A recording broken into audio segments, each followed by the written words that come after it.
കേരളത്തിലും മറുനാടുകളിലും പ്രവർത്തിച്ചുകൊണ്ടിരിക്കുന്ന heal with nature എന്ന സംഘടനയുടെയും doctor M V Prasad wellness ഹബിൻ്റെയും മുഖ്യ പ്രചാരകനായ വയനാട് കേണിച്ചിറയിലെ ഡയബറ്റിക് ക്ലിനിക്കിലെ ഡോക്ടർ എം വി പ്രസാദ് നയിക്കുന്ന ബോധവൽക്കരണ ക്ലാസുകൾ സംസ്ഥാനത്തിൻ്റെ വിവിധ ഭാഗങ്ങളിൽ നടന്നു വരികയാണ്.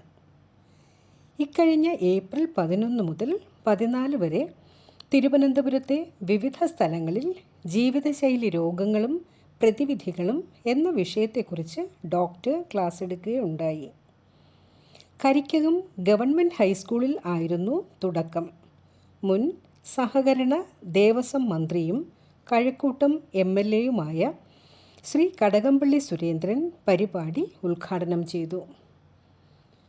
കാലിക്കറ്റ് മെഡിക്കൽ കോളേജിൽ നിന്നും MBBS ബിരുദം നേടിയ ഡോക്ടർ വയനാട് റൂറൽ സർവീസിലും അവിടുത്തെ ഗവൺമെൻറ്, കോഓപ്പറേറ്റീവ് ആൻഡ് പ്രൈവറ്റ് സെക്ടറിലും ജോലി നോക്കിയ ശേഷം ഇപ്പോൾ മുഴുവൻ സമയവും ജീവിതശൈലി രോഗങ്ങളെ നിയന്ത്രിക്കാനും പ്രതിരോധിക്കാനുമായുള്ള തീവ്ര ശ്രമത്തിലാണ്.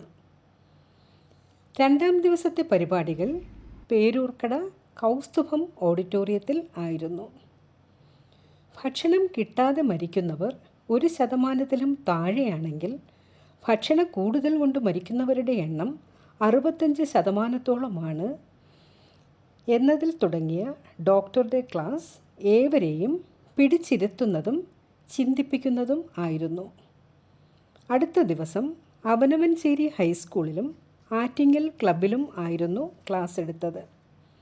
സ്കൂളിലെ വിദ്യാർത്ഥികളും രക്ഷകർത്താക്കളും അടങ്ങിയ സദസ്സ് വളരെ താൽപ്പര്യത്തോടെ ഡോക്ടർ പറയുന്ന കാര്യങ്ങൾ കേട്ടിരുന്നു.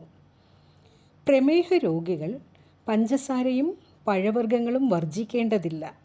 പകരം നല്ല വ്യായാമവും അരി, ഗോതമ്പ്, കിഴങ്ങ് വർഗ്ഗങ്ങൾ എന്നിവ പരമാവധി കുറയ്ക്കുക എന്ന ഡോക്ടറുടെ ഉപദേശം പലർക്കും പുതിയ ഒരറിവായിരുന്നു. 14-ാം തീയതി കണ്ണമ്മൂല SN ക്ലബിലെ ക്ലാസ്സോടെ തിരുവനന്തപുരത്തെ പരിപാടികൾ അവസാനിച്ചു.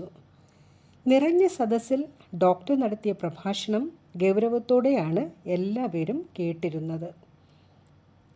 ക്ലാസ്സുകളിൽ പങ്കെടുത്ത നിരവധി പേരാണ് ഡോക്ടറുടെ വെൽനസ് ഹബിൽ അംഗം ആകാൻ താൽപ്പര്യം പ്രകടിപ്പിച്ചത്. ഇനിയും ക്ലാസ്സുകൾ എടുക്കാൻ തിരുവനന്തപുരത്ത് വീണ്ടും വരുമെന്ന് ഉറപ്പ് നൽകിയാണ് ഡോക്ടറും ഭാര്യ നിഷയും അടുത്ത ദിവസം വയനാടേക്ക് യാത്രയായത്.